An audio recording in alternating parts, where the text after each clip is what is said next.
Last का 90 दिन बचा। अभी 70 to 80% नीट एस्पिरेंट है वो सोए हुए हैं। डेली अगर आप 8 पेज भी पढ़ते हो ना तो आप आगे आने वाले 65 से 70 दिनों में पूरी एनसीईआरटी पढ़ जाओगे। कॉन्सेप्ट समझने के लिए आप वन शॉट वीडियो देखो। कहाँ से देखना है? देखो, उम्मीद बैच भी है, आरंभ बैच भी है इनऑर्गेनिक का। उसमें हर एक लाइन जो कि एनसीईआरटी से क्वेश्चन बन के आ सकता है वो सारे लाइंस वहां पे दिए हुए हैं, वो भी क्वेश्चंस के फॉर्म में। लास्ट का 90 दिन बचा। अभी ना करो या मरो वाली सिचुएशन आ गई है, ठीक है, आपके बीच। एंड रियलिटी ये है कि अभी 70 to 80% नीट एस्पिरेंट है वो सोए हुए हैं एंड वो इस सपने में है कि उनका नीट तो निकल जाएगा, उनका नीट निकलने वाला है। बट रियलिटी उनको नहीं पता है कि नीट में कितना ज्यादा कॉम्पिटिशन है एंड उनको कितनी ज्यादा मेहनत करनी पड़ेगी अगर उनको नीट निकालना है, ठीक है। बट वहीं पे 20 to 30% नीट एस्पिरेंट है वो अपनी जी जान लगाकर मेहनत कर रहे हैं ताकि बाकी के 90 दिन को वो अपने लाइफ का सबसे मेमोरेबल डे बना पाए। क्योंकि एक बार जब आपका नीट क्लियर हो जाएगा ना, एक बार जब मेडिकल कॉलेज में चले जाओगे तो आप इन दिनों को जब याद करोगे, अपने प्रिपरेशन वाले डेज को याद करोगे, तो आपको अंदर से इतनी ज्यादा खुशी होगी कि भाई वो कितने अच्छे दिन थे, मैंने कितनी ज्यादा मेहनत करी थी, कितनी ज्यादा पढ़ाई करी थी एंड आज मैं अपने सपने को जी रही हूँ, आज मेरा वो ड्रीम कंप्लीट हो गया है। तो भाई तुमको पढ़ना पड़ेगा। तो बातों का सार यही है कि अगर अभी भी आप इन 70 to 80% वाले नीट एस्पिरेंट के कैटेगरी में आते हो तो उठ जाओ यार, अपने सपने से निकलो, बाहर निकलो। सोते रहोगे तो तुमको कभी भी कुछ नहीं मिलेगा, जो सोया है वो खोया ही है। तो आपको ये 20 to 30% वाले कैटेगरी में आना ही पड़ेगा अगर आपको सिलेक्शन चाहिए नीट 2024 में, तो ठीक है। अब बाकी के 90 दिन में कुछ लोग होंगे जो पहले से बहुत कुछ पढ़ के बैठे होंगे, उनका रिवीजन अब स्टार्ट होने वाला होगा। लेकिन कुछ लोग ऐसे भी होंगे जिन्होंने थोड़ी थोड़ी पढ़ाई कर रखी होगी एंड उनका अभी पूरे अच्छे तरीके से सिलेबस कंप्लीट नहीं हुआ होगा। तो उनके अंदर बस यही डाउट आता है कि दीदी मेरा हो सकता है या नहीं हो सकता है। आप इन 90 दिन को इतना ज्यादा प्रोडक्टिव बना लो, इनमें से एक एक दिन आपका इतना ज्यादा प्रोडक्टिव होना चाहिए कि पीछे का जितना दिन आपका गया है ना, आपका वो सारा मैनेज हो जाए। तो बात यही है कि आपको इन 90 दिन में बहुत ज्यादा मेहनत करने की जरूरत है। आपको 14 से 15 घंटे पढ़ाई करनी ही पड़ेगी अगर आपको नीट में सिलेक्शन चाहिए तो। सेफ स्कोर की बात कर ले तो बायोलॉजी में आपको 320 प्लस लाना पड़ेगा, फिजिक्स में भी 140 के आसपास आपको स्कोर करना पड़ेगा एंड केमिस्ट्री में 160 के आसपास। तो टोटल मार्क्स बनता है 620। अगर आप 620 के आसपास अपना स्कोर लेके चले गए तो आप श्योर रहो कि आपको गवर्नमेंट मेडिकल कॉलेज मिलने वाली है। लेकिन सबसे बड़ी बात आती है कि दीदी होगा कैसे, किस तरीके से भी 90 दिन को हमको यूटिलाइज करना है ताकि हम एक गवर्नमेंट मेडिकल कॉलेज में पहुंच पाए। सबसे पहले मैं एक चीज बताना चाहूंगी कि आपने जितनी भी पढ़ाई की है ना, जितना भी आपने पढ़ा है, आपने कम पढ़ा है, आपने ज्यादा पढ़ा, आपने सिलेबस कंप्लीट किया है, नहीं किया है, सबसे मेन चीज जो है वो है रिवीजन। आपको जो सक्सेस दिलाएगा वो एक ही चीज है, वो है revision. Revision is the key to success. वो करना क्या है कि आपने जितनी पढ़ाई कर रखी है उन सब चीजों को आपको अभी से ही रिवाइज करना है। आगे अभी मैं आपको सारी चीजें बताने वाली हूँ, फिजिक्स किस तरीके से पढ़ना है, केमिस्ट्री किस तरीके से पढ़ना है, लेकिन उससे भी पहले मैं आपको ये बताना चाहूंगी कि आपको रिवाइज किस तरीके से करना है। देखो, रिविजन आप जितना ज्यादा फ्रिक्वेंटली करोगे, जितना ज्यादा कंसाइज वे में करोगे, उतनी ज्यादा चीजें आपके माइंड में छपती चली जाएंगी एंड उससे बहुत ज्यादा आपको नीट 2024 में हेल्प होगा। तो आपको रिविजन के लिए इस रैंचो फ्लैश कार्ड का हेल्प ले लेना है, क्योंकि इस रैंचो फ्लैश कार्ड में आपको हर एक टॉपिक का, जो भी एनसीईआरटी का टॉपिक है, उन सारे टॉपिक्स को बहुत ही कंसाइज वे में, बहुत ही कलरफुल एंड सारे डायग्राम जितने भी एनसीईआरटी के हैं वो सारे चीजों को इंक्लूड किया गया है। आप स्क्रीन पे देख पा रहे होंगे कि मान लो कि आज आपको फ्रॉग वाला टॉपिक रिवाइज करना है तो आपको एनसीईआरटी खोलने की जरूरत ही नहीं पड़ेगी। आप इस टॉपिक को इस फ्लैश कार्ड के हेल्प से मात्र 5 मिनट के अंदर रिवाइज कर पाओगे। इसी तरीके से मान लो आपको सॉल्यूशन चैप्टर रिवाइज करना है केमिस्ट्री का, तो आपको ये सॉल्यूशन चैप्टर, पूरा जो एनसीईआरटी का सार है उस सॉल्यूशन चैप्टर का, वो सारी चीज आपको इस फ्लैश कार्ड के अंदर मिल जाएगी। इसके हेल्प से आप इस सॉल्यूशन चैप्टर को 10 से 15 मिनट में रिवाइज कर पाओगे। आपने जो जो टॉपिक्स बायोलॉजी, फिजिक्स, केमिस्ट्री में अभी तक पढ़ रखा है उसको आप ब्रश अप कर सकते हो इस फ्लैश कार्ड के हेल्प से। एंड ये जो फ्लैश कार्ड है, ये टोटली जो अभी नया सिलेबस आया है, एनटीए ने जो नया सिलेबस दिया है उसके बेसिस पे आपको ये फ्लैश कार्ड प्रोवाइड किया जा रहा है एंड इससे आप बहुत ही कंसाइज वे में अपने पूरे सिलेबस को रिवाइज कर पाओगे। मैं एलएन में अपनी प्रिपरेशन कर रही थी नीट की, तो वहां पे एक टीचर ने मेरे को फ्लैश कार्ड्स के बारे में बोला था एंड हमें बताया था कि इन फ्लैश कार्ड्स के हेल्प से तुम ऑर्गेनिक केमिस्ट्री हो गया, इनऑर्गेनिक केमिस्ट्री हो गया या फिर बायोलॉजी के कोई चैप्टर्स हो गए, उनको बहुत ही कम समय में आप बहुत ही अच्छे तरीके से रिवाइज कर पाओगे। तो आप ट्राई करो कि लास्ट का जो 3 महीना है इसमें आप इस फ्लैश कार्ड के हेल्प से जितना ज्यादा हो सके आप चीजों को रिवाइज करते रहो। जितना ज्यादा आप रिकॉल करोगे, जितना ज्यादा चीजों को आप रिवाइज करोगे ना, जितना ज्यादा टाइम रिवीजन पे दोगे, उतना ज्यादा आपके लिए अच्छा रहेगा नीट 24 को क्रैक करने में। तो आप इन फ्लैश कार्ड्स को जरूर ले लेना, आपको बहुत ही ज्यादा इससे हेल्प हो जाएगा नीट 2024 में। एंड इन फ्लैश कार्ड्स को ऑर्डर करने के लिए आप नीचे डिस्क्रिप्शन बॉक्स में देख लेना, आपको वहां पे लिंक मिल जाएगा। एंड दुगनी स्पीड से आप अपने सिलेबस को रिवाइज कर सकते हो इस फ्लैश कार्ड्स के हेल्प से। रिवीजन पे मैंने आपको बता दिया कि आप इस तरीके से रिवीजन कर सकते हो आपने जो भी चीजें अभी तक पढ़ रखी है उन चीजों की। लेकिन मुझे पता है अभी बहुत सारे एस्पिरेंट्स ऐसे होंगे जिनकी अभी पढ़ाई बहुत हद तक नहीं हुई होगी एंड उनका बहुत सारा चीज रह गया होगा, सिलेबस कंप्लीट नहीं हुआ होगा। तो देखो, डरने की जरूरत नहीं है, डरने से कुछ भी नहीं होता है गाइस। आप ही लोगों में से बहुत सारे लोग ऐसे निकल के आएंगे जिनका सिर्फ लास्ट के 3-4 महीनों में पढ़ के वो सिलेक्ट हुए होंगे। तो आप यकीन मानो कि आप भी सिलेक्ट हो सकते हो। बस अंतर यही है कि आपको मेहनत करनी पड़ेगी, अपने तरफ से प्रोक्रेस्टिनेशन वाली चीजें हटानी पड़ेंगी एंड डेली डेली डेली आपको अपना 14 से 15 घंटा पढ़ाई में देना पड़ेगा। अब हम बात करते हैं कि बायोलॉजी को किस तरीके से करना है अगर आपका जो भी चैप्टर बाकी रह गया है। तो देखो, बायोलॉजी में 2 चीज है, एक तो एनसीईआरटी बुक है आप एंड कुछ लोगों के पास क्लास नोट्स भी होगा। तो देखो, क्लास नोट्स ना अभी पढ़ने वाली चीज नहीं है, अभी लास्ट का 3 महीना है, इससे आप सिर्फ समझने के लिए इसको यूज कर सकते हो। अभी आपको मेन फोकस करना है एनसीईआरटी बुक पे। आपको डेली एनसीईआरटी बुक के एक चैप्टर को तो जरूर ही पढ़ना है। एनसीईआरटी को किस तरीके से आपको पढ़ना है, देखो एनसीईआरटी बुक में ना टोटल 500 के अप्रॉक्स पेज है। 11th में 346 एंड 12th में 199, टोटल 545 पेज है। एंड इस 545 में से उन पेजेस को हटा दे जिसपे क्वेश्चंस दिए हुए हैं, तो आपके पास लगभग पढ़ने लायक 500 पेज है। मतलब आपको 500 पेज को रिवाइज करना है। तो डेली अगर आप 8 पेज भी पढ़ते हो ना, तो आप आगे आने वाले 65 से 70 दिनों में पूरी एनसीईआरटी पढ़ जाओगे। ठीक है, और सिर्फ पढ़ना ही नहीं है, आपको पढ़ के उन सारे लाइंस को याद भी करना है जिससे कि बायोलॉजी में क्वेश्चन पूछा जा सकता है। अब बाकी जो 20 दिन बचेगा, ठीक है, इसमें आपको रिगरस रिवीजन करना है। जितने भी लाइंस है जिससे कि क्वेश्चन आ सकता है, आपको वहां पे स्टार मार्क कर लेना है जब आप पहली बार पढ़ोगे तभी, ताकि आप नेक्स्ट टाइम जब पढ़ने आओ तो उन सारे लाइंस को आप और अच्छे तरीके से पढ़ पाओ जहां से क्वेश्चंस आने की पॉसिबिलिटी है।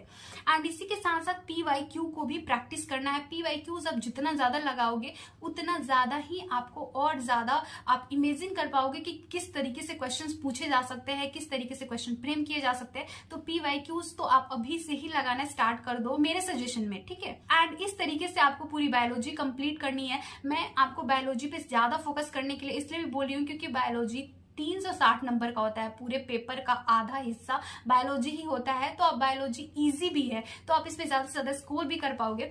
इसलिए आप बायोलॉजी पे ज्यादा ध्यान दो। डेली आप कम से कम एक चैप्टर जरूर रिवाइज करो एनसीईआरटी का, ठीक है। और ये जो मैंने पेज आपको बताया ना, आप डेली 8 पेज भी पढ़ोगे ना तो पूरा एनसीईआरटी पढ़ के उसको याद कर सकते हो। अब बात करते हैं फिजिक्स की। तो देखो, फिजिक्स को कंप्लीट करने के लिए मैं आपको बोलूंगी कि 1 शॉर्ट वीडियो देखो, ठीक है, कॉन्सेप्ट समझने के लिए।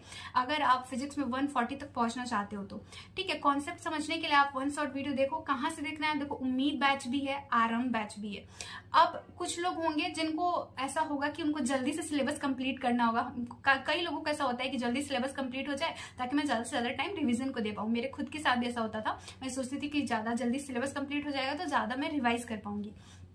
तो जो लोग जल्दी कंप्लीट करना चाहते हैं, मैं उनको बोलूंगी कि आप उम्मीद बैच पे भी जा सकते हो, क्योंकि उम्मीद बैच में भी काफी अच्छे से सारी चीजें पढ़ाई गई हैं, डिटेल में पढ़ाई गई हैं। लेकिन अगर आप चाहते हैं कि अभी करंट वाला चीज आप पढ़ो, करंट वाले लेक्चर्स देखो, तो आरंभ batch is the best batch. आप यहाँ से भी सारी चीजें पढ़ सकते हो, ठीक है। अब यहाँ से आपको पढ़ना है, कॉन्सेप्ट को समझना है। फिर क्वेश्चन प्रैक्टिस के लिए आपको सर्च करना है यूट्यूब पे। फॉर क्वेश्चन प्रैक्टिस क्या सर्च करना है आपको, question practice of ray optics. मान लो कि आपको रे ऑप्टिक्स चैप्टर का क्वेश्चन प्रैक्टिस करना है, तो जस्ट आपको क्या करना है, सर्च में जाना है यूट्यूब के एंड वहां पे आपको लिखना है question practice of ray optics. आपको इतने सारे वीडियोस मिल जाएंगे ना, एंड मैं इस वीडियो के डिस्क्रिप्शन बॉक्स में भी कुछ वीडियोस के लिंक प्रोवाइड कर रही हूँ, ये क्वेश्चन प्रैक्टिस वाले वीडियोस के, ताकि आप वहां जाके आपको पता लग पाए कि आपको कहाँ से देखना है एंड किस तरीके से क्वेश्चन प्रैक्टिस करना है। मैंने पिछले भी काफी वीडियो में क्वेश्चन प्रैक्टिस का जिक्र किया था, जिसमें बहुत सारे बच्चों ने पूछा है कि दीदी कहाँ से प्रैक्टिस करें, कौन से वीडियोस देखें। तो मैंने इस वीडियो के डिस्क्रिप्शन बॉक्स में बहुत सारे वीडियोस के लिंक डाल दिए हैं, फिजिक्स के भी, केमिस्ट्री के भी एंड बायोलॉजी के भी, ताकि आप लोगों के लिए आसान हो जाए, आप लोग वहां से जाके कुछ चैप्टर्स के देख पाओ एंड बाद में आप खुद से भी, अगर आपको अच्छा लगने लगेगा तो आप खुद से भी सर्च करके हर एक चैप्टर का क्वेश्चन प्रैक्टिस वाला वीडियो निकाल सकते हो यूट्यूब से एंड वहां से पढ़ सकते हो। फॉर्मूला याद कर लेना है, ठीक है। फिजिक्स का जो PYQ है उसको मल्टीपल टाइम कर लेना है। अगर आप इतना कर लेते हो एंड इसके साथ साथ मॉक टेस्ट के सारे क्वेश्चंस आपको आने चाहिए। ये जो 3 चीजें मैंने आपको बोली, फॉर्मूला सारे आपको याद होने चाहिए, PYQs को मल्टीपल टाइम कर लेना है एंड मॉक टेस्ट के सारे क्वेश्चंस आपको क्लियर होने चाहिए। अगर आप इन 3 चीजों पे अपनी पूरी कमांडिंग कर लेते हो ना, आई एम श्योर कि आपको 150 प्लस स्कोर करने से कोई नहीं रोक सकता है फिजिक्स के अंदर, ठीक है। तो ये 3 काम जरूर कर लेना, बस यही 3 काम आपको करने हैं बहुत ही शिद्दत के साथ, जितने अच्छे से, जितने परफेक्शन के साथ आप कर पाओ उतनी ज्यादा अच्छी हो जाएगी आपकी फिजिक्स। मेरी बात मानो, मैंने खुद करी है, मेरे कई सारे दोस्तों ने भी करी है। तो इस तरीके से आपको फिजिक्स में आगे बढ़ना है, ठीक है। इस तरीके से आप करोगे तो आपको पूरी फिजिक्स आगे आने वाले 90 दिनों में कंप्लीट ही नहीं होगी, बल्कि एक स्ट्रॉन्ग कमांडिंग भी आपकी हो पाएगी उस पर। तो केमिस्ट्री में किस तरीके से करना है, देखो केमिस्ट्री में 3 पार्ट है, फिजिकल, इनऑर्गेनिक एंड ऑर्गेनिक, ठीक है। अब 1 शॉट से आपको पढ़ लेना है, ठीक है। सेम फिजिक्स की तरह यूट्यूब से क्वेश्चन प्रैक्टिस कर लेना है। जो चीज आप फिजिक्स में फॉलो कर रहे हो वही सेम चीज आपको यहाँ पे केमिस्ट्री में भी फॉलो करना है। लेकिन अब बात आती है इनऑर्गेनिक एंड ऑर्गेनिक जो है, इसमें बहुत सारी चीजें जो है वो रट्टाफिकेशन है, बहुत सारी चीजें याद करनी है एंड वो भी एनसीईआरटी की। तो NCERT is must inorganic and organic के लिए। इस दोनों चीजों में आप एनसीईआरटी को बिल्कुल भी इग्नोर नहीं कर सकते हो। अब आप लोग बोलोगे कि दीदी एनसीईआरटी पढ़ेंगे बहुत ज्यादा समय लगेगा, मेरे को भी पता है बहुत ज्यादा समय लगेगा। मैं इस चीज को और ज्यादा आपके लिए सिंप्लीफाई कर देती हूँ। देखो, मेरे टेलीग्राम से आपको inorganic line by line question का PDF मिल जाएगा, वो ले लेना है एंड उसको डेली प्रैक्टिस करना है। वहां पे एनसीईआरटी का जो लाइन बाय लाइन क्वेश्चन मैंने प्रोवाइड किया है ना इनऑर्गेनिक का, उसमें हर एक लाइन जो कि एनसीईआरटी से क्वेश्चन बन के आ सकता है, वो सारे लाइंस वहां पे दिए हुए हैं, वो भी क्वेश्चंस के फॉर्म में। तो वो आपको डेली प्रैक्टिस कर लेना है, ठीक है, इनऑर्गेनिक के लिए। और ऑर्गेनिक के लिए आपको क्या करना है, मेरा जो लेटेस्ट वीडियो है ये वाला ऑर्गेनिक का, ये प्लीज देख लेना, प्लीज, मैं आपको रिक्वेस्ट कर रही हूँ। उसमें मैंने जो 4S रूल बताया है ना, वहां पे आपको जाके पता लगेगा कि क्या है 4S रूल, वो आपको जरूर फॉलो करना है अगर आप ऑर्गेनिक केमिस्ट्री में कमांड करना चाहते हो, ऑर्गेनिक केमिस्ट्री के सारे क्वेश्चन सही करके आना चाहते हो। तो कि PYQs को आपको रट जाना है। PYQs में जितने क्वेश्चन आ रखे हैं ना, वो सारे आपके जबान पे होने चाहिए। आप जितना बार PYQ को कर पाओ, जितना बार, 20 बार, 25 बार, मैंने कितना बार खुद किया है ना, मेरे को कुछ खुद काउंटिंग नहीं याद है, मैंने मल्टीपल टाइम्स PYQ किया है। मेरे पूरा PYQ ऐसे भरा रहता था मार्किंग से, कि स्टार मार्किंग मैंने इतना ज्यादा किया हुआ था कि हाँ ये क्वेश्चन में से हो गया, ये क्वेश्चन नहीं हुआ है। तो इस तरीके से आपको भी करना है, सेग्रीगेट करते हुए चलना है, ताकि आपके पास बाद में जाके बहुत कम चीजें हो रिवाइज करने के लिए, ताकि आप सारी चीजों को रिवाइज कर पाओ। तो PYQs कर ले रहे हैं, ये सारी चीजें आपको करनी है इन तीनों सब्जेक्ट में अच्छे से सारे सिलेबस को कंप्लीट करने के लिए, ठीक है। And try to complete the syllabus before 20 April. देखो, 20 अप्रैल से पहले अगर आप सिलेबस कंप्लीट कर लेते हो ना, तो भी आपके पास 10 से 15 दिन रहेगा अच्छे से एकदम ताबड़तोड़ रिवीजन करने के लिए। तो इन 14 दिनों में आप किस तरीके से रिवाइज करोगे वो भी मैं आपको बता देती हूँ।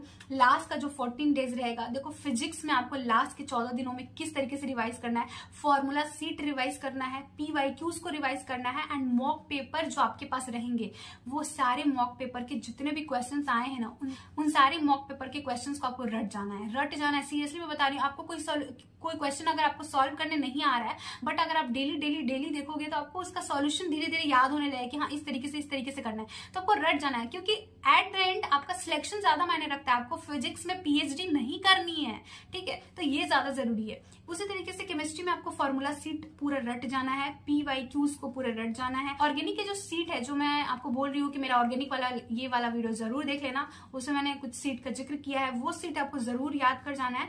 एंड सबसे important, trends of inorganic and exceptions जो है वहां पे इनऑर्गेनिक में, वो आपको दिमाग में से बैठा के फिट कर लेना है, क्योंकि बहुत ज्यादा चीजें जो है इनऑर्गेनिक में वो ट्रेंड से ही पूछी जाती है या फिर एक्सेप्शन से आता है। तो इनऑर्गेनिक में आपको खास ध्यान इन सब चीजों पे रखना है एंड लास्ट के 14 दिनों में इसको रिवाइज करना है। केमिस्ट्री में, बायोलॉजी में उसी तरीके से एनसीईआरटी के लाइंस जो तुम बार बार भूलते हो, लास्ट के 14 दिनों में उस पर ज्यादा फोकस करना है। आपको पढ़ना तो पूरा है, पूरा सारी चीजों को एक बार अपनी नजरों के सामने से जरूर अपने देख जाना है, लेकिन जो लाइंस आप सबसे ज्यादा भूलते हो उन लाइंस को आप लास्ट के 14 दिनों में और ज्यादा रिवाइज करोगे। एंड इसके लिए आप रैंसो फ्लैश कार्ड्स की हेल्प ले सकते हो, क्योंकि अगर आप एक बार इन फ्लैश कार्ड्स में उन लाइंस को हाईलाइट कर देते हो तो आपके लिए और आसान हो जाएगा। आपको बस उन कार्ड्स को उठाने होंगे एंड वहां से आप चीजों को बहुत ही कम समय में, लाइक 5 मिनट के अंदर आप पूरे उस लाइंस को याद कर पाओगे जो आप हमेशा से भूलते आ रहे हो।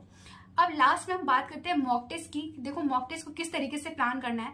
तो पार्ट टेस्ट जो होगा वो आपको देना है 1 वीक के इंटरवल पे। अभी से आप स्टार्ट कर रहे हो तो आप 1 वीक के इंटरवल पे आपको एक मॉक टेस्ट जरूर देना है, पार्ट टेस्ट वाला। And full syllabus mock test कब से स्टार्ट करना है, तो आफ्टर 15 अप्रैल आपको फुल सिलेबस मॉक टेस्ट देना स्टार्ट कर देना पड़ेगा। अगर इससे ज्यादा लेट किया आपने तो आपका सिलेक्शन शायद ना हो, क्योंकि इस फुल सिलेबस मॉक टेस्ट बहुत ही ज्यादा इंपॉर्टेंट रोल प्ले करता है, ताकि आप पूरे सिलेबस को एक बार जब दोगे तो आप इवेल्युएट कर पाओगे कि कहाँ आप गलत हो रहे हो, किस तरीके से आपका क्वेश्चन गलत हो रहा है।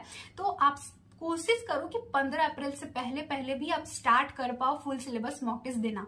एंड इसके साथ ही साथ आपको मिस्टेक नोटबुक बना लेनी है, अपनी एक छोटी सी डायरी ही बना लो, लेकिन बनाओ जरूर एंड उसमें अपने सारे मिस्टेक्स को नोट डाउन करो विथ रीजन भी होना चाहिए कि ये जो क्वेश्चन है मेरा, ये 14 नंबर क्वेश्चन जो फिजिक्स का है वो क्यों गलत हुआ, क्या रीजन था, एंड वो विथ रीजन आप लिखोगे। एंड उसको आप हर एक मॉक टेस्ट देने से पहले अपने उस मिस्टेक नोटबुक को उठा के एक बार देखोगे कि क्या गलती हुई थी एंड क्यों गलती हुई थी, ताकि आप जब नेक्स्ट मॉक टेस्ट दो तो उन गलतियों को दोहराओ नहीं। एंड ये आपको सिली मिस्टेक को कम करने में बहुत ज्यादा हेल्प करेगा, मेरा यकीन मानो।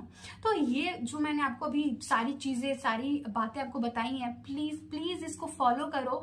मैं तुमको गारंटी देती हूँ तुम्हारा सिलेक्शन कोई नहीं रोक सकता है नीट 2024 के अंदर। बस पता है क्या होता है, हम ईमानदारी से चीजें करते नहीं है, हम ना बस आउटपुट के बारे में सोचते रहते हैं, जो परिणाम आने वाला है, जो सक्सेस है, बस उसके बारे में सोचते हैं। बट उस सक्सेस को पाने के लिए हमें कितनी मेहनत करनी पड़ेगी, हमें अपना कितना ज्यादा समय उसको देना है, वो चीजें हम नहीं सोचते। हम अल्टीमेटली सिर्फ सक्सेस के बारे में सोचते हैं, लेकिन उस सक्सेस को पाने के लिए हमें क्या क्या करना है, हमें अपनी तरफ से कितने एफर्ट्स लगाने हैं, कितने मेहनत करना है। अगर हम इन सब चीजों पे फोकस करने लगे ना तो हमें लास्ट में जाके आउटपुट के बारे में सोचने की जरूरत ही नहीं पड़ेगी। हमें खुद पे इतना ज्यादा कॉन्फिडेंस आ गया रहेगा कि लाइक हमारा सिलेक्शन तो श्योर सॉर्ट होने जा रहा है। तो बस यही मैं बोलना चाहूंगी कि अपने तरफ से पूरी जी जान लगा दो इस नीट 2024 के लिए एंड तुम कर सकते हो, तुम में से हर कोई कर जाएगा अगर एक पूरे प्लान्ड वे में, एक पूरे स्ट्रैटेजिकली तुम काम करो तो। ठीक है, तो जैसे जिस तरीके से मैंने बताया है उसको जरूर फॉलो करो एंड कुछ भी डाउट लगे तो नीचे जरूर मुझसे पूछ लेना। एंड मैं जल्द ही तुम्हारे लिए रिवीजन प्लान भी लाने वाली हूँ, क्योंकि बहुत सारे लोग हैं जिनका सिलेबस बहुत हद तक कंप्लीट हो चुका है, 70-80% कंप्लीट हो चुका है एंड उनको अब अपना रिवीजन प्लान करना है कि किस तरीके से वो अच्छे से रिवाइज कर पाए ताकि वो नीट 2024 में 650 680 प्लस स्कोर कर पाए। तो जल्दी मैं वीडियो लाने वाली हूँ, प्लीज चैनल को सब्सक्राइब कर लेना ताकि नए वीडियो जो आए उनका नोटिफिकेशन तुमको जल्द से जल्द मिल पाए। तो मिलते हैं नेक्स्ट वीडियो में। Thank you so much.